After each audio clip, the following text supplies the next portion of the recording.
In the next 9 minutes, we will take a look at what shares are, what the stock market is, how you can make money with shares in the stock market, how everything is basically connected, and what the risks are. We will also look at why so many people are afraid of investing. Hi, my name is Abraham from Financial Education, and this video is especially for people who haven't dealt much with the subject yet. Let's dive right into it. Stocks are shares in a company, and therefore shares in the profits of a company. These shares are traded on the stock exchange. Shares that are traded on the stock exchange have a share price. This is made up of supply and demand. When many people think that a company has rosy future prospects, i.e. will produce more profits in the future, they want to buy that share to benefit from the profits. When many people want to buy something, the price naturally rises. This is exactly how it works with a share.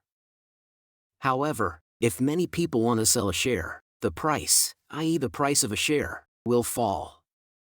So let's briefly summarize again. A share is a share in a company and therefore in the profit of a company and is traded on a stock exchange. If many people want to buy this share, the price rises. If many people want to sell it, the price falls. Not that complicated, right? And this brings us to the next topic, namely the stock exchange. The stock exchange is nothing other than a marketplace. Here, the people who want to buy a share pause, meet the people who want to sell a share. So the stock exchange's only function is to bring these two groups together. Buyers of a stock and sellers of a stock will agree on a stock price. This does not happen directly, person to person, but is nowadays done automatically via computer systems such as nasdaq OMX or IEX. So the task of the stock exchange is to set the price for shares, which is made up of supply, those who want to sell, and demand, those who want to buy. Got it?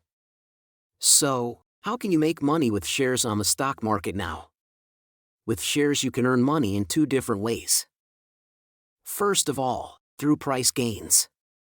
If you buy a share cheaply, hold it for a while, wait until the price rises and then sell it again, you have realized a price gain. The second way to make money with stocks is to share in the company's profits. When a company makes a profit, it will keep some of that profit for itself to fund future projects and provide the company with better capital and distribute some of the profits to its shareholders. This distribution is called a dividend. The whole thing sounds like quite a lucrative business now, doesn't it? Why are so many people now afraid to invest in shares and their money on the stock exchange? The main reason for this is usually their own bad experiences in investing money or bad experiences from their friends and acquaintances. In addition, you can often read horror stories in the media about people who have lost all their money and about financial crises that repeat themselves over and over again. One example of such a horror story, where many people got their fingers burned and never touched shares again afterwards, is the Deutsche Telekom IPO. The Telekom share was sold as the people's share and a great many Germans put it in their portfolios. Afterwards, there was an extreme price slide and many people lost a lot of money and never touched shares again. Of course, these horror stories are not completely far-fetched. Be aware, investing in stocks and the stock market has risks. So what are the risks of investing in stocks now? Basically, there are two risks. First, there is the market risk, which relates to the market as a whole. If, for example, unemployment is very high and people don't earn any money, maybe losing their jobs, and can therefore consume less, the companies are generally also doing relatively badly. Then there is a second risk, which is the company-specific risk. This is a risk that each company bears individually. If we look at the VW emissions scandal, for example, that was a risk that was unique to Volkswagen. After the scandal became public, the future prospects of the Volkswagen Group deteriorated significantly. So there were more investors who wanted to sell the Volkswagen share than investors who wanted to buy the share, and so the price fell. However, there are ways to reduce the company-specific risk to a maximum by spreading the risk, which is also called diversification. You diversify your risk when you invest not only in one share, i.e. the share of one company, but in many different shares and thus, in many different companies. For example, if you want to invest as widely as possible in America or Europe, you can orient yourself to a so-called index. The most important American index, for example, is the Dow Jones. It represents the 30 largest listed companies at the New York Stock Exchange. If you invest broadly in the Dow Jones, you have significantly reduced the company-specific risk of a single company.